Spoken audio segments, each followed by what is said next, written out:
This is the Yanks Go Yard podcast with Adam Weinrib and Thomas Carinante.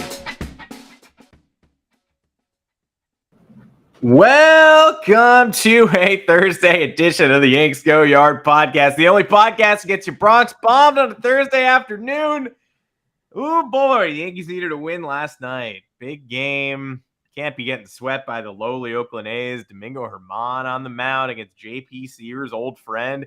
Kind of a recipe for disaster. Germán coming off 7 earned in 2 innings against the Red Sox at Fenway Park, and 10 runs, and 8 of them earned against the Seattle Mariners last week, including 4 home runs in maybe the worst game at the new Yankee Stadium outside of the Johnny Brito 8-run first inning and the Cleveland Guardians beating them like 22-4 in opening season 2009.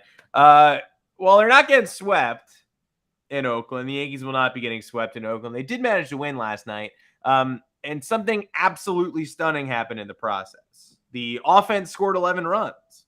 Oh, and also Domingo Germán threw a perfect game.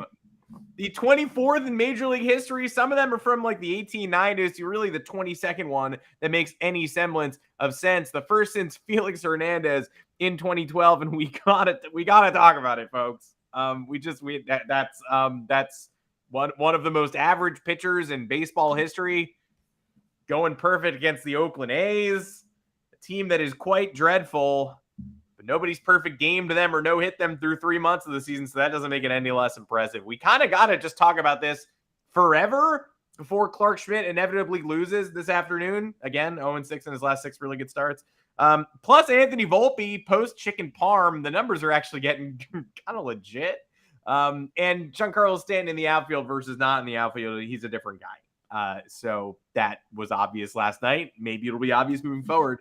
The Yankees, maybe it won't be. But you can find us talking about all these things and more on Apple Podcasts, Google Podcasts, Spotify. If you love the audio feed, live on YouTube Mondays and Thursdays, 2 o'clock Eastern time. Perfectly timed after an El Perfecto to discuss the first perfect game thrown by a Dominican pitcher in the history of baseball. And there are 99 big leaguers from Domingo Germán's tiny town of San Pedro de Macorís. Most of them are shortstops. Domingo is a pitcher. He's an okay one.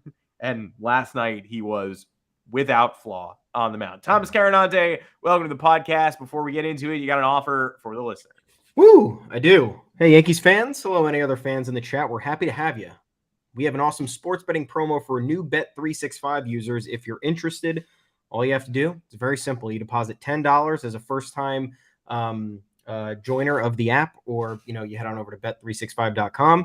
Deposit that $10, place a $1 wager on any sport, and you'll instantly receive $200 in your account in bonus bets. Whether you win or lose, it doesn't matter. All you have to do is use the code YGYBetting at sign-up, place that $1 wager, and boom, $200 in bonus bets right in your account. Also, by using the code YGYBetting, you'll not only receive those $200 in bonus bets, you'll be directly supporting the podcast and Adam and I. Isn't that nice? It's nice to have nice things. So if you haven't signed up for Bet365 yet, please join with the code YGYBetting and place that first bet. This offer is available for new customers only who are 21 and older and physically present in most legal gambling states. So be sure to look at the terms and conditions in the description of this episode. Please always remember to gamble responsibly. Man, what were the odds on Domingo Germán pitching a perfect game? Do they let you, I don't know if Bet365 lets you randomly bet perfect game, yes, no, on every single baseball game. But I would say if you're going to be betting that, betting on whoever's throwing against the Oakland A's is not a horrible bet. Same with the Kansas City Royals. Considering your odds are probably going to be astronomical. Domingo coming off the 2 worst starts any Yankee has had this season. Yeah. Except for maybe that Brito Twins game, which is, I don't know, it's hard to compare terrible starts. They're all bad, but the last 2 Domingo starts were dreadful. Now, 4 pitchers in Yankees history have thrown perfect games. Mike Mussina was 1 out away. All the Yankees have completed them. Start their names with D. Domingo, David Cone, David Wells, and Don Larson. This is the 24th in baseball history, first since 2012. I think yesterday, I also sort of thought, is this the last perfect game ever? Like, are we ever going to get a perfect game again? Domingo Germán getting through the A's on 99 pitches, rarely getting to 3-ball counts. Clayton Kershaw last year, 7 innings, perfect against the Twins in Minnesota on 80 pitches. And Dave Roberts said, it's too early in the year. I don't want him throwing a complete game. I'm yanking him. If you're yanking Clayton Kershaw 80 pitches through 7 innings into a perfect game, Germán managed to get the job done because it was 11-0. It was 8-0 for a while. There was really no pressure on Boone. And Germán is not a generational talent or a rookie or someone you're really trying to protect. He kept his pitch count down. Perfect storm, good for him. But if Kershaw gets removed at that point, things really had to fall in place perfectly for Germán to A, not pile up too much pitching count, B, not get taken out, and C, be facing the Oakland A's, who were increasingly swinging at the first pitch as the game went on. Shea Langoliers had a particularly bad at-bat in the 9th, where he was just kind of like, I'm swinging at this. Oh, I popped it up. Oh, well, that's 2 outs in the 9th inning of a perfect game. Just putting no pressure on the opposing pitcher at all.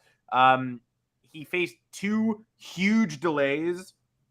Injury delay in the 7th, where the A's reliever had to get removed, and inning where the Yankees scored so many runs that he had to go throw in the bullpen. Don't forget, he also had to face a minor delay with 2 outs in the 8th.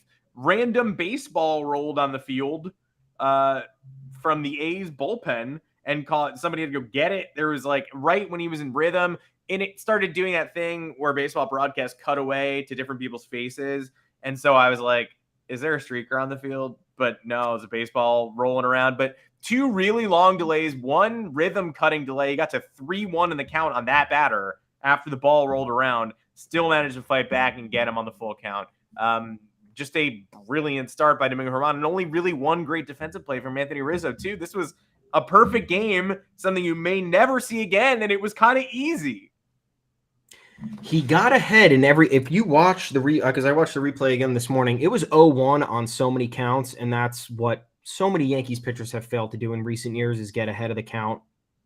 It's allowed hitters to get so comfortable against pitchers, like when Garrett Cole's off, you see 1-0, 2-0 counts, then someone's feasting on the fastball.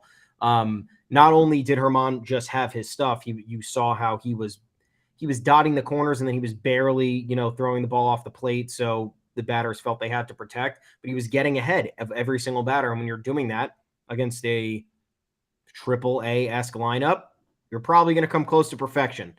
Still, hard to throw a perfect game. So anyone who's trying to devalue this, everyone's trying to devalue this in many a way, can get into it very quickly.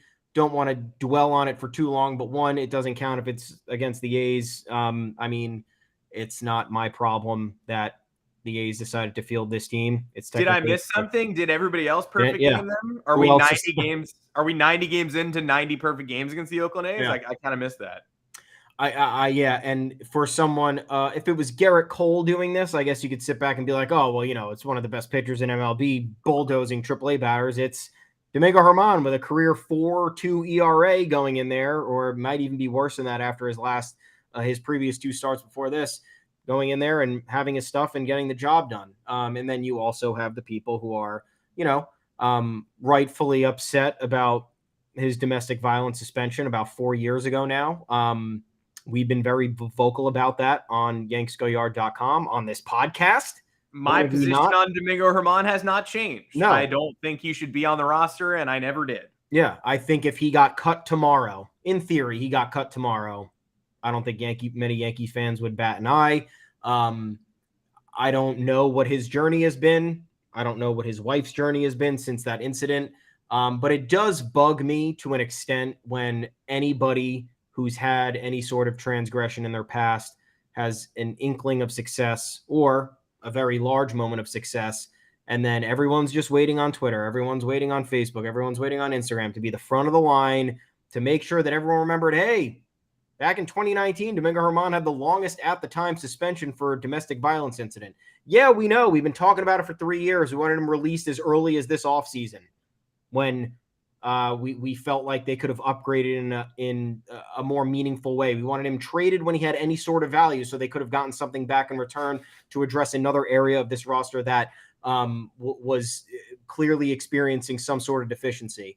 Why are we going to beat the drum, though, of this incident? Everybody knows about it. It's been well documented. There are plenty of I'm not saying that there's any it's any of lesser significance, because other players that are more famous have been involved in similar situations that have experienced much greater success. But, I would bet that Domingo Germán and his wife have been doing a lot of work to put this behind them. I don't know personally what they have been doing. Neither do you, which is why a lot of the commentary on this whole thing is very annoying because everyone acts as if they know what the journey has been. They know people are questioning, has Domingo Germán really worked on the things that he's had to work on since he's done? How the fuck do you know? You have no idea. The best evidence that we have and that we know of are his teammates talking about it. A couple of teammates have said that he's made strides, reconciliations and whatnot. I wasn't sold by his apology in 2021 when he finally came back. I thought it was very weak. He had almost 2 years to prepare for it. It didn't sway me in any way. It actually moved us, further in the direction of saying, just release him now. Why are we sitting there? The articles are all, we wrote an article today on it on yanksgoyard.com. I linked to every single article that we had that endorsed his release or his trade or whatever it was. So, and as soon as the game ended last night, 800 to 900, you were reading an article that we wrote in 2021 saying he should be released after the new details emerged. And guess what? That's not a freezing cold take. Should have been released after the new details emerged, and he wasn't. We don't control the Yankees personnel. I don't know. Yeah, I don't know what you want to be done. There are plenty of people who have had imperfect lives, have made imperfect decisions. That doesn't make what he did, excusable or forgivable. But I mean, if he's trying to move past it and making the amends that he needs to in his life, then that's the best that a human being can do. Wish this didn't happen. I'm sure he wished it didn't happen, but the toxicity surrounding this, the fact that people feel like they need to be at the front of the line for their own self-righteous needs to ensure that, their online footprint will be like, hey, don't you worry. I've always been against Domingo Germán, back in 2020 and in 2040, when you're telling your kids about this, hey, look at my tweet from 2023 when Domingo Germán completed his perfect game. I was the first one there to remind everybody he's a piece of shit. Well, Joke's on them because Twitter's going to get shut down by July 8th, so they won't be able to show that to anybody. Yeah, so it'd be annoying for me if it was any other athlete in any other situation. This is what social media has become. It's everyone trying to make themselves look better, to make it about themselves and how they paint, their online or how they paint the picture of themselves online, and it's just exhausting because anybody who's watched baseball knows who Domingo Germán is. They know what he did. We don't need incessant reminders about it, especially when it's been made clear that, the parties are trying to get in a better place and put it behind them and not have it be at the forefront. And it's this type of stuff in society is what bugs me because second chances are like a real thing for people. We try to find the best in humans on a daily basis, even when they're very fallible. And this stuff is just, I wouldn't say this is supposed to be like a very good story. Oh, Domingo Germán threw a perfect game, got over, some own personal decisions that he made that were poor in the past. It's like, we're not saying that, but also like, let's maybe enjoy the perfect game. It's the 24th in MLB history. It's a historic moment, and just not have all of you people with 300 followers out there reminding everybody that he did something bad before. I don't know. That's my opinion on it. Well, yeah. I mean, the thing is, nobody is defending him whatsoever in this moment. Absolutely nobody is standing on their soapbox to say that because he threw a perfect game, what he did is acceptable. Like, it's not. Some people are calling it a mistake. It wasn't a mistake. It was a horrible action. It was a crime. It was something that he paid for in the longest domestic violence suspension in Major League Baseball history for a non-criminal offense, right? Happened at a Yankees charity event. It was reported to the Yankees. The Yankees turned him in because they wanted him off the team as soon as possible. That stupidity cost the team a playoff run in 2019. And so when that happened, I was in favor of getting him as far away from the team as possible. When he came back and was allowed back into baseball and new details of what happened emerged, I wanted him even further away from the team. I am not going to say, oh, because he threw a no-hitter, now I think they should extend him. No, I don't think Domingo Germán has a place on this team long-term, and life would be simpler if they'd gotten rid of him several years ago. Because then you wouldn't be hearing from Red Sox fans about how, and other teams' fans about the Yankees aid and abet people who do things like this. My position on Domingo Germán has been completely consistent. I wish anyone else threw that game last night, but he is here. He is on the roster, and what did happen was historic. So I think you have to mention it. It's not out of bounds to mention it, but this is about Kyle Higashioka. This is about Anthony Rizzo making a diving play down the line. This is about ruthless efficiency from a New York Yankees defense that has been horrific this year. If I told you the Yankees, got a perfect game this year, you would ask me you would say against who threw it, etc. But then you'd be like, they didn't make an error. It was a perfect game, right? Not a no-hitter. Like, this has been one of the most average, acrid, regressing defensive teams. They smell bad on defense. Anthony Volpe has been largely good, made a couple weird, funky errors about a month ago, got reputation for, his arm strength not being so great. Josh Donaldson made one of the worst plays you'll ever see in Herman's start at Fenway a week ago, and again in Herman's start against Seattle at Yankee Stadium. They play a bunch of first basemen and DHs in the outfield. Giancarlo Stanton was in right field yesterday. They tempted fate by putting Giancarlo Stanton in the outfield in a game at the Oakland Coliseum where there is 150 feet of foul territory on both sides of the playing field. And that didn't factor in. Just an unbelievable number of things have to happen for a perfect game to occur. And this is Kyle Higashioka's second no-hitter in 3 seasons in 2 years. He caught Corey Kluber's in 2021. He caught Herman's last night. He is the Yankees' backup catcher, and he is now set for life financially post-career. He's never going to get a long-term deal. He is never going to sign a multi-year contract. He's good enough as a backup catcher that he's going to get 5 years longer, minor league invites to spring training than he'll keep making baseball money until he's 38 or 37. He could be Eric Kratz. He's got more power than Eric Kratz. But after his career is over, 30 years after that, David Cohn talked about this, he is going to be asked to go to autograph shows for the rest of his life. Not because he was the 23rd most important player on the late 2019s to 2023 Yankees, but because he caught a perfect game. Herman's going to be there too. He is going to be asked to sign this photo for the rest of his life. It was a life-changing moment for a lot of people other than just Domingo Herman. And it was legitimate history, the likes of which we may never see again. It was hard to we saw 3 in 2012, which is like a real moment. But Felix Hernandez threw one. Phil Umber threw one. Who was the other? I think Matt Cain threw one that same year. I got to pull up the list of perfect games now because this is what we have to do. We now have to talk about the list of perfect games because the Yankees threw a perfect game last night in a game which many of you I don't think watched. I think you probably went to bed up 5-0. I did. I 100% did. I said this is not happening. I almost did. I said, I'm not staying up for this to be broken up in the 8th. Are you crazy? Call me a bad fan. I don't care. Yeah, I tried to get to bed at 10:15. April 21st, 2012, Phil Umber threw one, 96 pitches against the Mariners. What? What team was he on? White Sox. Oh, and the last out was a full count pitch, a curveball in the other batter's box that Brendan Ryan checked his swing on, and the umpire called him out because I think you have to. You'd rather see a perfect game than not see a perfect game. Yeah. But Brendan Ryan was like, what the fuck, man? And I think it was probably not a swing, but he was like, you got to watch a perfect game. So that one even is a little in doubt. Matt Cain struck out 14, took 125 pitches to do it, June 13th, 2012. And then his career was over after that. We're not going to see a lot of that. I don't think guys are going to throw 125 pitches to try to get a perfect game, striking out 14 very often. And Felix Hernandez, 113, 12 Ks, August 2012. And his career didn't last much longer after that. Wild.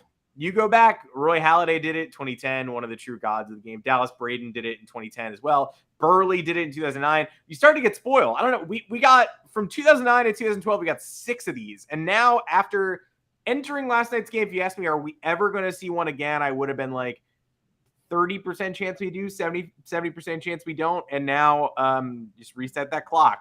The A's haven't been no-hit since 1991. I was out in San Francisco last week. They were selling shirts that said no-hitter streak. I think it passed 5,000 games a couple weeks ago, and they had a shirt printed up with the date that said, no-hitter streak, Oakland Coliseum or whatnot. Burn it. Very, very, very, very, very improbable occurrences last night. Yeah. I can't believe I went to bed. I really would have enjoyed watching this. I got my fill when the Yankees scored runs, and I think that was good enough for me. It was nice to see some, but again, the sad reality. Well, look, if they had lost last night or there wasn't a perfect game, we'd probably be talking about contracts they need to unload at the trade deadline. That might just be reserved for next week now. We'll do it next week. We'll do it next week, guys. Don't worry. But yeah, reality is Yankees should be doing this against teams like the Athletics. They should be sweeping teams like the Athletics. Today is the rubber match, so hopefully they could just win the series. And thankfully, I wasn't enough for the A's apparent troll. We're still trying to figure it out. We're still trying to figure out who did this. They played Hit Me Baby one more time in the 9th inning before Herman went out to the mound. We were talking about this morning. I get why that might be some sort of tactic to say, hey, hit Herman one more time. The only problem is they didn't hit him at all. So how are you going to hit him one more time if you haven't hit him yet?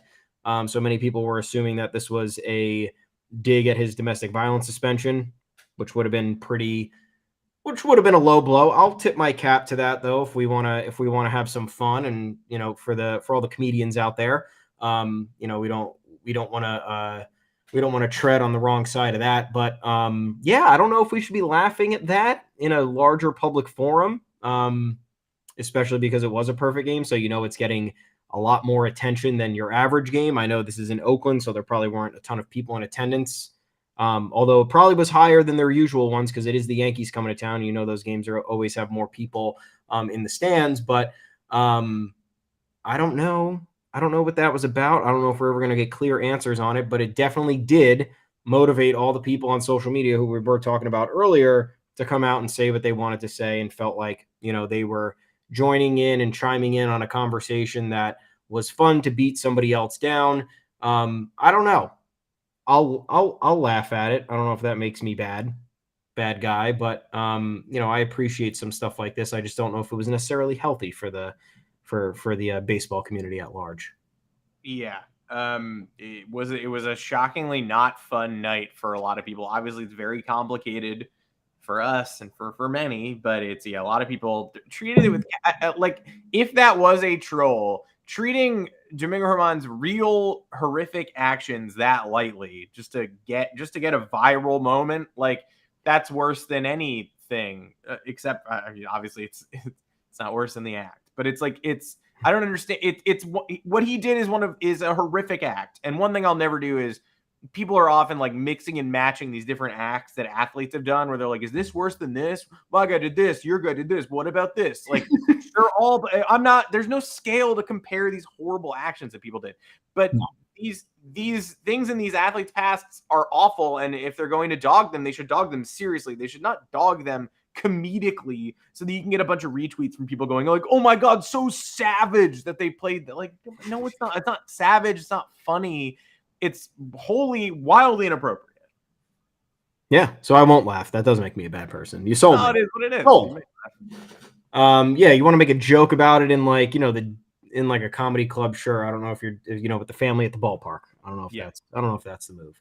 But yeah, congratulations. Congratulations to Domingo Herman. Congratulations to all the haters. You got your word out there. Everybody heard you. You are important. Domingo Herman, his uncle passed away a couple days ago. That was another novelty aspect of this story. He was very upset in the clubhouse. That one was for Tio. Very nice. And now the Yankees are but the Yankees are fooling us because now they're going to pretend like they're a little bit back on track, that we had a little bit of offensive awakening without Jake Bauers and Billy McKinney in the lineup, which is again the same case today. Don't know if that's good or bad, but benched again against a lefty. And now we have to sit back and hope that they can maintain a semblance of this momentum because the Yankees are famous for squashing their own momentum in its tracks. And I don't know if you can get more momentum than this. Perfect game. Bats awaken for 11 runs. I know they had some help because the A's were playing minor league defense, but here we are. Matinee game. Be nice to get a win. Yeah, I mean, I'm glad we're doing the podcast before the game because I don't feel totally confident. The first game of the series was exactly what you expected going into Oakland. Yeah. We Yankee fans, some on Twitter, succumbed to that Red Sox disease we were talking about the other day where all the Red Sox fans going, what the hell? Why can't the Red Sox beat bad teams? And it's like, you're not good either. You also are kind of a bad team. Yeah. Yankee fans doing like, I can't believe Oakland is shutting us down. It's like, Paul Blackburn, he was in the All-Star game last year. The Yankees have the worst offense in Major League Baseball. Like, I'm not shocked by this at all. I would have vastly preferred they scored some runs. But getting to the end of that game, being like, man, they scored one run. It was a Josh Donaldson home run, and then they put two guys on in the 8th and 9th, couldn't get him across. What the hell happened? You can't do that against Oakland. They can do that against anybody.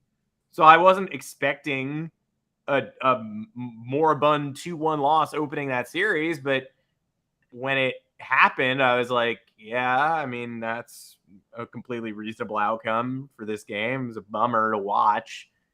I didn't like it. Still don't like it. But now they have a chance to rectify that again today. They didn't score for like 4 innings against JP Sears yesterday either. How about the Josh Donaldson thing where they're 0-6 in these 7 games in which he homers? He still yesterday hit a sac fly. He also hit a double with runners in scoring position late in that game. That was his first hit with runners in scoring position this season. I think he's 1 for 17 now. But it was also his 3rd hit on the year that was not a home run, and the first extra base hit from Josh Donaldson that stayed in the park this year. That is true. That's an accurate statement. The Yankees clearly use this as some kind of get-right series for Donaldson. They benched him at home. You can't really blame him either. Like, they benched him at home against the real team. Like, oh, he can't face Texas. They're a real team. And it's a Yankee Stadium. He can't play. And, it's a stadium with all our fans in it. He can't play there. But go on the road, Oakland, last place, historically bad team. Like, yeah, he's starting all these games. And you can't talk Boone out of it because we got to get him going. Home run and a double, probably the most you're ever going to get him going. And the home run, of course, came in a loss because they all do. Yeah, I mean, we talked about this last time. I think maybe they're going to do their best to play him as much on the road as possible. There was a competition. I watched the post-game interview after Sunday when they were asking Donaldson what the meeting was about, and he was saying it had nothing to do with the playing time and nothing to do with the decision. We were just talking. Oh, you and Aaron Boone were just having a casual conversation, and Aaron Boone was like, hey, you know what, Josh? Like, I do want to know what you had for dinner last night. I don't care about the press conference I have in 3 minutes. Let's keep this going. I'll be 30 minutes late. Tell me about what you had the night before. Tell me about how you cut your hand when you were hanging out with your daughter. I need to know all these details. So our belief, because obviously the Yankees never tell the truth and they'll never give us any insight into these types of decisions, is that they probably want to do some sort of a get right, like you said, with Donaldson playing a little bit more away from home, because the fan base is a little bit relentless with him, as was the case with Aaron Hicks. And the conversation was probably like, look, here's your role until the trade deadline, and we're going to figure out what might happen after that or during that as everything kind of materializes over the next month. And that's going to be that. And I'm sure Donaldson took exception to that, which is why it took another 30 minutes to have the conversation than it normally would have.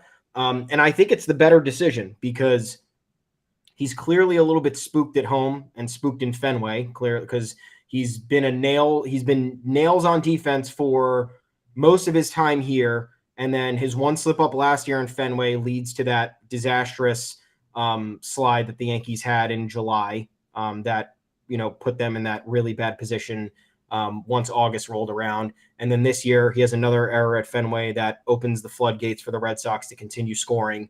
And now you've seen that he's been getting booed relentlessly at home. He's been a little bit shaky too. So I think the move is to play him as much as they can on the road, sparingly use him at home because they have the resources for somebody else to play third base. They also need DJ LeMahieu to get regular playing time because he's a more valuable hitter than Donaldson. And it's more important that he gets back on track than Donaldson, considering we know how important DJ LeMahieu is to the Yankees. And we have no idea what Donaldson's importance would be to the Yankees, even if he was performing above average.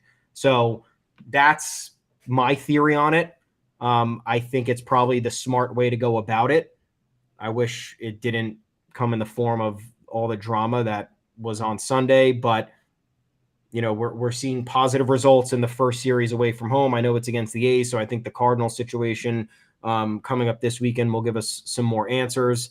But yeah, I think that's probably the approach they have to have with him, and he's just going to have to understand that that's the reality because you just laid out all those statistics and none of them are good. Hey, Josh, we got another 30 minutes. I got something to talk to you about. What's up, man? We have an awesome sports betting promo for you if you are a new Bet365 user. Not sure if you are. Hey, honestly, that might be an easy way to get you off the roster, too. If you already are a Bet365 user, maybe check the history, see if you've been doing it in the dugout. I don't know. All you have to do is deposit $10 and place a $1 wager on any sport. You'll instantly receive the $200 added to your account in bonus bets, whether you win or lose. All you have to do is use the code YGY betting at sign up. It is right on the screen if you have not, if you've been playing along with us, watching along with us this whole time, right on the screen. By using that code YGY betting, you not only receive the $200 in bonuses, but you will also be directly supporting the podcast. If you haven't signed up for Bet365, join with the code YGY betting and place that first bet. This offer is available for new customers who are 21 plus and physically present in most legal gambling states. Please remember to always gamble responsibly. Check the episode description for the full terms of the offer. Anthony Volpe, can a chicken parm sandwich be a hitting coach? Since his dinner with the chicken parm, there were a couple games when he looked good. There were a couple games when he looked bad. Before his double at the end of Sunday's win over Texas, people were still kind of tweeting, Anthony Volpe's broken. So I can't act like, hey, he's been totally fixed for 2 weeks now and everybody agrees upon that. That said, 13 games, 333, 422, 539 triple slash, 961 OPS, and he is going to all fields, and he is hitting doubles, not just homers, and he bunted yesterday, playing some baseball. That was cool. Got that runner on second, drag bunt, safe at first, wild throw, run scores, goes to second, steals third, scores on a single. Anthony Volpe playing relaxed again, playing the game of baseball. The Yankees also, for all the Aaron Boone can't manage people were on my ass last week about like, oh, you don't know what you're talking about. Is the sloppiest, never does anything. Like, well, put on some plays there in the fifth inning. It directly led to a massive inning for the New York Yankees. So I don't know what to tell you. It seemed like Aaron Boone decided to do something and try something. That's really all I can tell you. Volpe, like, again, not all the way back. I'm not declaring him like, oh, he's Jeter again. He's Jeter. He's officially Jeter again. Like, I've seen enough. But I needed to see something. We were definitely at the breaking point where every sad day you wake up, check the box score, go, did he get a hit that I forgot? Or probably not, right? Still no hits today. God damn it. You're just kind of exhaling like another one. You're really close. Neither of us wanted to demote him, but you're really close to that breaking point where you're like, I don't think this is the right idea. I'm going to be against this, but also probably has to happen because every single day his average goes down 5 more points. Like, you can't let him get to 160. Can't let him get to 140. You can't have a guy in a full season batting 122. So how much longer? Are we going to let him get to 0 for 100, or are we going to finally pull the plug? Now he's back up to 208, 285 OBP, 659 OPS, 10 bombs, 28 RBI, and 16 stolen bases. All look a lot better when the numbers are climbing a little bit. 421, 8 for 19 in his last 7 games played. Are you beginning to get a little bit more confident? And again, I reiterate, what sandwich would make the best hitting coach? Oh, man. Definitely not meatball. No. Way too Muffaletta, have flimsy. you ever had one of those? A what? A muffaletta, like the New Orleans special. It's just like meat, cheese, olive spread. Like, that'd be a decent one because it would motivate me to just... I would have half of it and then do a hitting session and then have the other half because I wouldn't want to get bogged down and you know that sandwich feeling when you're a big old sandwich. Of course, yeah. Sausage and peppers would be too messy. Sloppy Joe, too messy. I would just say chicken cutlet. Chicken cutlet, no sauce. I know chicken parm was the move here for him, so yeah. I mean, I would support that. But if we just did chicken cutlet with like maybe some hot pepper spread, some provolone cheese, maybe some arugula on there, nice and neat. And then you'll really have the energy that you need. You won't feel too bogged down. Thinking about a pesto on a cutlet. Could do that. Yeah, absolutely. 9-game on base streak for Anthony Volpe. Am I confident that he's back?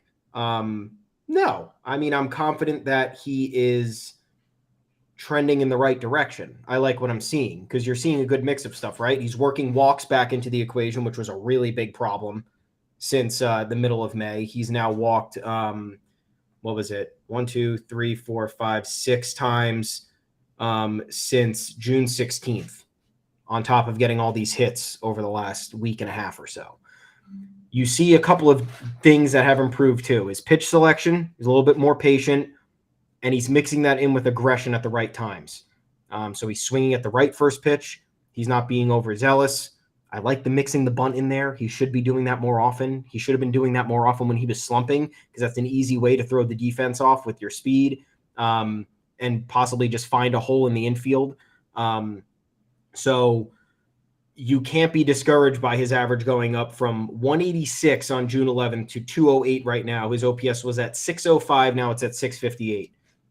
That's an improvement, and we have a clear marker and a checkpoint based on when he looked at his swing with his friends and said, I need to fix something here. If you look over in LA right now, the Dodgers have a similar issue. Miguel Vargas, who I'd say was probably somewhat equally lauded as Anthony Volpe to an extent in terms of prospect pedigree. Volpe's ascension may have been a little bit more well-known and a little bit more in your face because he's a Yankee. He was a shortstop, and he really burst onto the scene in 2021, whereas Miguel Vargas was kind of just a guy who produced at all levels of the minors, never really had a slump or an issue to be concerned about, versatile defender. Now he is slumping big time. He's at 198 right now. Mm-hmm. His walks have taken a little bit of a hit. His OPS is in the 600s. The Dodgers gave him a little bit of a breather during this current series against the Rockies. The Yankees have not done that. The Yankees were committed to having Anthony Volpe work this out. I don't know which one of the two approaches would work better. My philosophy is that if you're taking away playing time from someone who kind of needs everyday playing time to figure it out, you're probably doing them a disservice. We've been watching baseball for a long time. There are very few players who can adapt properly to part-time playing time. Pinch hitters who have been successful over the years. There's not many fourth outfielders who have been successful over the years. There's really not that many. It's a hard thing to do, especially if you don't have the right mind for it.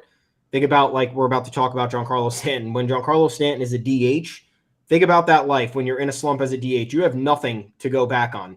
You're returning to the bench, you're sitting down, and you're being reminded of how much you sucked in the last 2 or 3 at-bats. You don't have the field to distract you. You don't have another job to kind of distract you. So I think that the Yankees, it would have been nice if the hitting coach figured this out or the coaching staff figured it out. But Anthony Volpe took it upon himself to see what was wrong. The Yankees showed their faith in him by vocalizing it from the owner down. Hal Steinbrenner said he ain't going down. Brian Cashman reiterated that. Aaron Boone reiterated that, all on multiple occasions. So I'm encouraged by what we're seeing. This is progress. You had to have guessed that this season was going to be a little bit of a roller coaster. No prospect, no rookies development is linear. Some are. Very rare they are. But we're in a situation here where it's clear the talent is there. It's clear the ability to perform on a big stage is there. It's just finding that consistency. You also have to remember that these teams had gotten film on Anthony Volpe after the first month of play. So they probably were able to find, okay, here's how we're going to attack him. Here's what his weaknesses are. And obviously major league teams are going to do that in a very efficient manner because that's their jobs when they're doing these scouting reports and they're coming up with the game plans. So now that we're at 3 full months now, heading into a very pivotal July, I am optimistic with what we will see for the next month, especially now that the lineup is having more consistent playing time with the players who are available. We're not exactly welcoming guys back as frequently, people coming in and out of the lineup with injuries. Life is going to be unfortunate for a little while because I don't think we're going to be seeing Aaron Judge until August, even though he was throwing on the field yesterday for the first time. So that was nice. Yeah.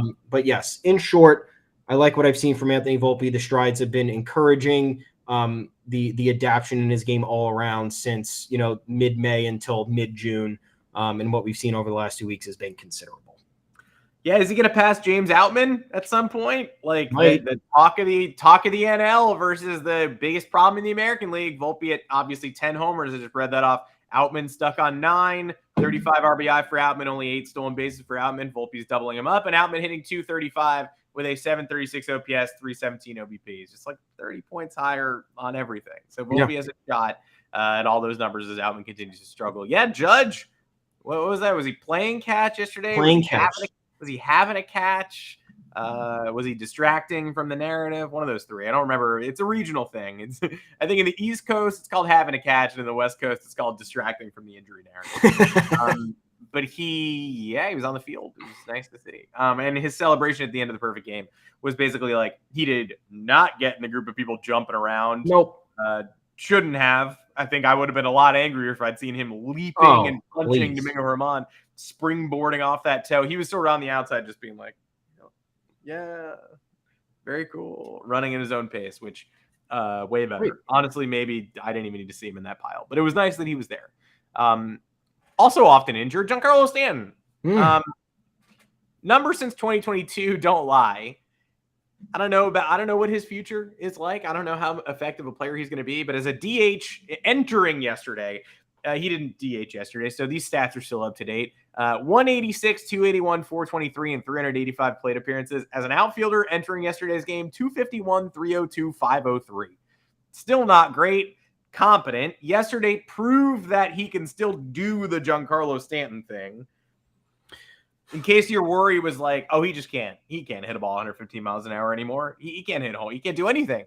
He scalded a single, 2-run single, low fastball. He's been getting worse and worse at hitting fastballs. And he hit a monster home run to start the scoring when you thought this is going to be another low scoring game, a classic 2023 Yankees contest. He went way out to left field and hit a Stantonian shot. So it's going to be tough to keep him in the outfield. They don't want him playing left field at Yankee Stadium. They obviously want Judge playing right. So his future is still going to be as a DH more often than not. The question is just how much more often at this point, I think. And you got to get him in the outfield sometimes. You just do.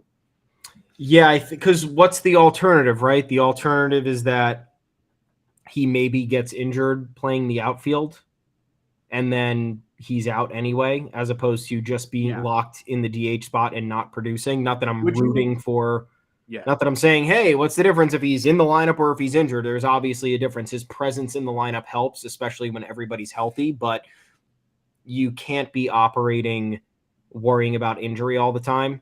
Injury is just the reality of the game. It's a sad reality for the Yankees, and it's something that they have to figure out a way to cope with. Giancarlo Stanton, you're paying, it's like 20, including this year, it's like $26 million a year with the Marlins subsidizing the contract until he's no longer with the team, which is 2027 after the 2027 season.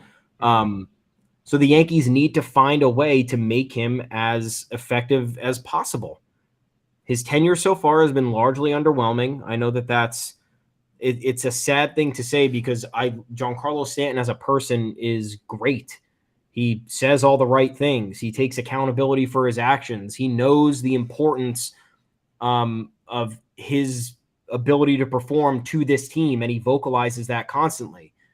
Whether it's the injuries, whether it's his approach, whether it's his ever-changing batting stance, the results just haven't been what we were expecting or what anybody was expecting. I'm sure Brian Cashman made that trade expecting a lot more since it was kind of his ass was on the line for inheriting, at the time, the largest contract in North American sports. Giancarlo Stanton's $325 million deal at that point was the largest contract in North American sports. And you got a good 2018 out of him, especially when Judge missed all that time. But then 2019, he misses he plays in 20 games, then comes back for the ALCS for one game and then can't play anymore because of a quad issue. How bad was the quad issue? I would like to know. That's kind of crazy that he can't be in there because of a quad. He can't be standing in the batter's box because of a quad issue. I don't know. I'm not a doctor, but then he comes back 2020. It's a shortened 60-game season. He plays in 23 games and he dominates the Rays, but the Yankees lose that series anyway. Then 2021 comes. He was healthy for all of that one, right? But it was the worst year of Yankees baseball, Yankees winning record baseball that we've maybe ever seen. Or Yankees playoff. I did not enjoy that season at all. One of the worst seasons you'll ever see from a 90-win team. And then last year, tremendous first half, all-star, wins all-star game MVP. We're kind of singing his praises. We're like, wow, the Yankees career is finally coming full circle. Like, this is beautiful. This is so nice. And then he's injured for the entire second half, pretty much. Yeah. So, and then he starts this year injured. The Yankees need to figure out a way to just maximize his time on the field to be the best that it could possibly be, because at this point it's evident you're just not going to avoid injuries. This is a reality with Giancarlo Stanton, and they can't afford to continue, I guess, in theory, flushing this money down the drain. He needs to be the absolute best he could possibly be when he's on the field, whether it's for 50 games, whether it's for 130 games. I don't care what it is. He needs to be, he can't be slumping like he's been since he's coming off the IL. He was essentially a non-factor. He was essentially a number 9 hitter. And the Yankees can't afford that, especially when they're in a situation like this where they have other injuries, they have other underperforming players. So can't be scared. Giancarlo Stanton needs to play the outfield. I understand there will be days he needs to DH, but the lineup does still need to remain flexible over the years because you have DJ LeMahieu under contract. There's going to be days where he needs to come off his feet. You have Gleyber Torres ostensibly under contract through 2024. You want days with him taking mental rest on defense because he can't handle it. Josh Donaldson's here for the rest of the year. There's days you're going to want him off his feet. Aaron Judge, if he's dealing with this toe issue for the remainder of the season, he's going to need DH reps this year. So the Yankees really need to figure this out, and they need to just throw caution to the wind and operate without fear, because then they're really doing themselves a disservice.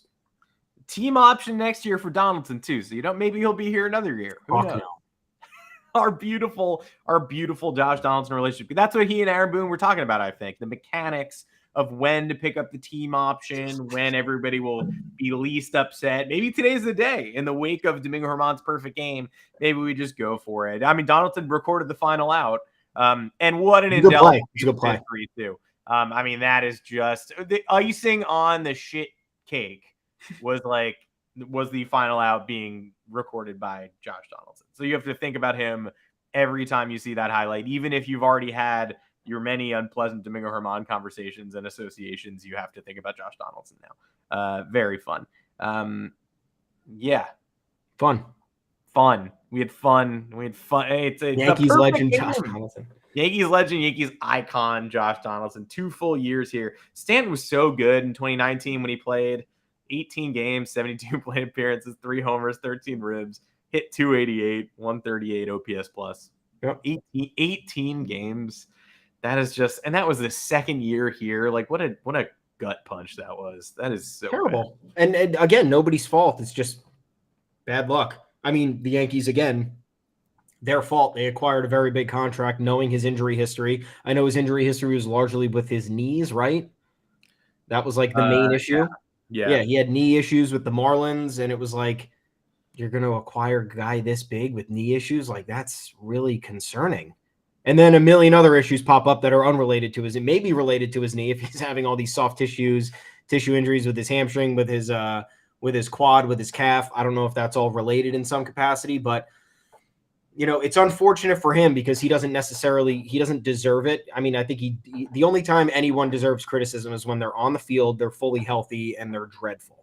And there have been spells where Giancarlo Stanton's been like that, but I don't know. We're not going to be criticizing someone for being injured. There's really nothing that can be done. You can criticize the decision makers from perhaps acquiring an injury-prone player, as the Yankees have done countless times in the past, but I hope he turns it around because it's awesome when him and Judge are in the lineup. We haven't seen enough of that since they've both been on the same team, and it's really fucking sad to see those stats where it's like Yankees with Aaron Judge and Giancarlo Stanton in the lineup, 500 home runs, 2,000 RBIs, undefeated without them in the lineup. 1 in 240, 3 home runs, 25 RBIs. It's like, what, dude? Come on.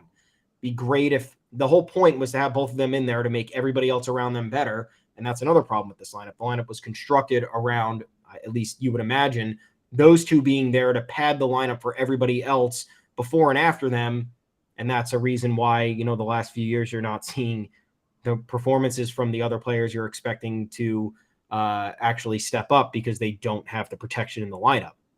I don't know. All I do know is that they probably make it to the 2019 World Series if Stanton stays healthy or plays through whatever plagues him. They also make it if Domingo Germán doesn't do a horrible thing, and they ultimately lose to the team that has Roberto Osuna and who went out of their way to acquire Roberto Osuna. Don't forget it. Life not fair. That is it for this edition of the Yanks Go Yard podcast. Make sure to find us on Apple Podcasts, Google Podcasts, Spotify, wherever you get your podcast. Drop us a 5-star review along with a mailbag question in the review. We'd be more than happy to answer it. If you're going to leave us a 1-star review, just text me, Dad, Until next time, you can find me on Twitter at Adam Weiner. Thomas Carinante, where can the people find you? Hey, Dad, you can find me at Tommy's_takes. You can DM me to talk all the trash. You can find us on the official Yanks Go Yard Twitter account at yanksgoyardfs. We're there a lot of the time, and we like to listen to all the things you guys have to say. We're having a good time conversing back and forth, creating more of a conversation in the Yankees Twitter space. It's fun. Head on over to yanksgoyard.com. That's where all the content is for you. Find the podcast there, too. It's embedded in all the articles. Feel free to share the articles, comment on them, and send them our way to let us know what you think. We're happy to talk about it more. We're having a great time this year. Thank you guys for tuning in. We will be taking Monday off. We got a long weekend coming up. Yeah. So enjoy your 4th of July weekend, everyone.